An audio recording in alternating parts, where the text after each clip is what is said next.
ভিতরে চলে আসলাম। শাকিল ভাই একদম ফ্রেশ হয়ে চিলমোডে চলে আসছে। ভিতরের ভিউটা একদমই ওয়াও, জাস্ট ওয়াও। ভিতরের পরিবেশটা একদম খুবই সুন্দর।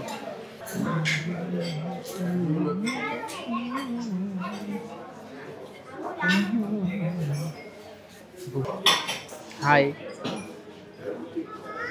হাই, কি অর্ডার দিবেন দেন?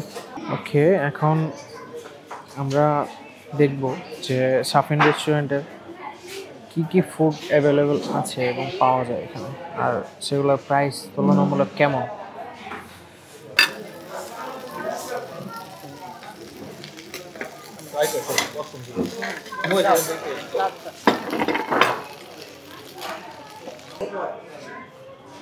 ফ্রাইড রাইস, অ্যাপটিচেল, স্যুপ আছে এখানে। সব মোটামুটি দাম, মানে রেস্টুরেন্ট হিসাবে যেরকম গর্জিয়াস সেই হিসেবে তুলনামূলক দাম। সালাদ আছে এখানে, ফ্রাইড রাইস আছে, এটা হচ্ছে সালাদ। চাউমিন আছে, চাউমিন আইটেম।